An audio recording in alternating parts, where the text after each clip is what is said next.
In the room of a small boy named Christopher Robin, there were some remarkable toys. There was timid little Piglet, gloomy old Eeyore, bouncy Kanga, and little Roo. But the most remarkable of all was a bear called Winnie the Pooh. Now, all of these remarkable animals lived in an enchanted place called the 100-Acre Wood. And this is where our story begins.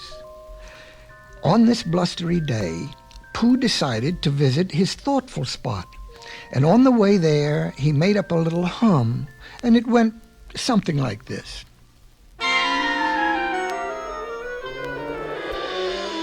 Hum, dum, dum-a-dee-dum, dum, dum, dee.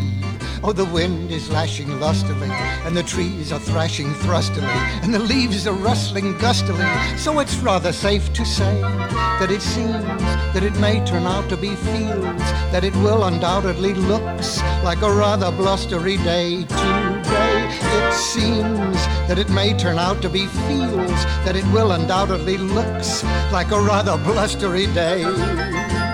Oh, I know today is Wednesday, and this is how I know. It is always on a Wednesday that the winds begin to blow.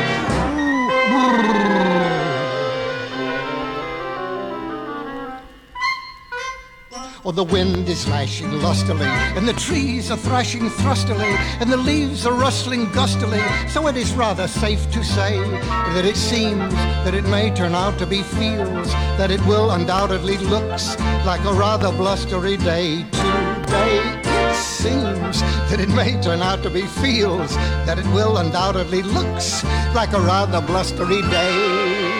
The end. Everybody inside. Fortunately, Pooh's thoughtful spot was in a sheltered place, and now he sat down and tried very hard to think of something. Since Pooh was a bear with a very little brain, whenever he thought in the most thoughtful way he could think. What's wrong, Sonny? Got a headache? No, I was just thinking. What about? Oh, bother, you made me forget. If I were you, I would think about getting out of here. Why? Because it's Wednesday. It is? Oh, then I think I shall wish everyone a happy Wednesday, and I will begin with my dear friend Piglet. Now, Piglet's house was in another part of the forest. It was a very grand house in the middle of a beech tree, and Piglet loved it very much because it had belonged to his grandfather, Trespasser Will, which was short for Trespassers William. Well, although Piglet was timid, he was also very tidy, and this blustery day was giving him a bit of a bother. Oh, dear. This wind is a very unfriendly wind. Just look at my front yard. I don't mind the leaves that are leaving. It's the leaves that are coming. Help! Help! Somebody save me! Oh, Pooh, am I glad to see you. Happy Wednesday, Piglet. It isn't very happy for me. Where are you going, Piglet? That is what I ask myself. Where? And what do you think you will answer yourself? I shall have to wait until I get there, I guess. Here, give me your hand. Pooh, I am unraveling. And you know it was true? For instead of catching Piglet's hand, all Pooh caught was the arm of Piglet's sweater. And as the wind swept Piglet up into the sky, the slit was flying high over the country like a kite. First he blew over Kanga and Roo wanted next time to fly Piglet. Eeyore's house and Rabbit's rutabaga patch were devastated by the flying Piglet and the dragging Pooh. Then, with the lustiest, blustiest blast of all, Piglet and Pooh were blown right up into a tree, right up to Owl's house. Today's weather report called off on account of bad weather. Bosh. Oh, incredible.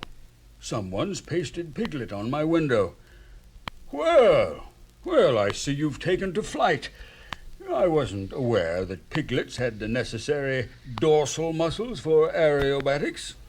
I don't. Happy Wednesday, Owl. Wednesday?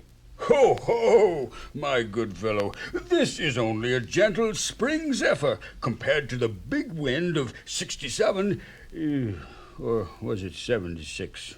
Well, no matter. You're not listening.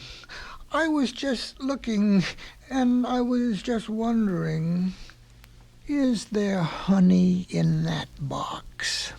Oh, yes, of course. Help yourself. Oh, thank you. Now, as I was saying, I remember the big blow well. It was the same year my Aunt Clara went to visit her cousin, a screech owl, who sang soprano in the London Opera. Her constant practicing so unnerved my aunt that she laid a seagull egg by mistake. Well. Licked the platter clean, so to speak. Did you do that? I don't think so. Owl's floor was slowly trying to see what it would look like as a wall, and the wall was trying to be a ceiling, and the tree roots were trying to be branches. Sassafras. You better shingle that shack, Sonny. She's gonna rain like 60 come nightfall. I'm going somewhere and dig me a high hole.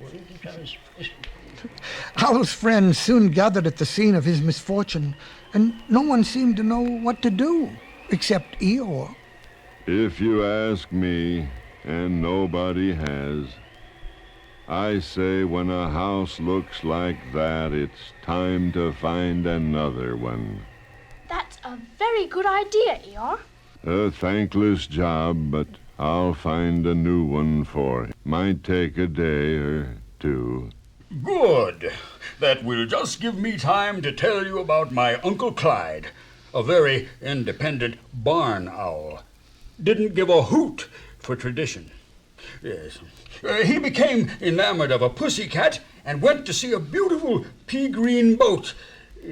But that's another story. Finally, the blustery day turned into a blustery night. And to Pooh it was a very anxious sort of night. And all around his house he heard anxious sorts of noises. And one of the noises was a sound that he never had heard before. Now, Pooh, being a bear with a very little brain, did a very brave thing. He decided to invite the new sound in. Hello out there. Oh, I hope nobody answers. Hello, I'm Tigger. Oh, you scared me. Sure I did. Everyone's scared of Tiggers. Who are you? I'm Pooh. What's a Pooh? You're sitting on one. Glad to meet you. I'm new around here. Name's Tigger. I, double gear. That spells Tigger. What is a Tigger? Glad you brought that up, chum.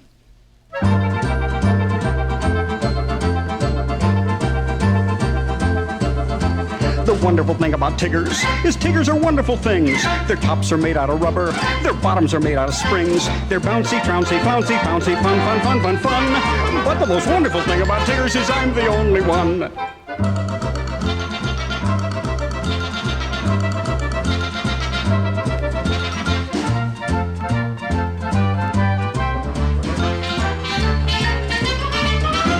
The wonderful thing about Tiggers is Tiggers are wonderful chaps. They're loaded with women with vigor. They love to leap in your laps. They're jumpy, bumpy, clumpy, thumpy, fun.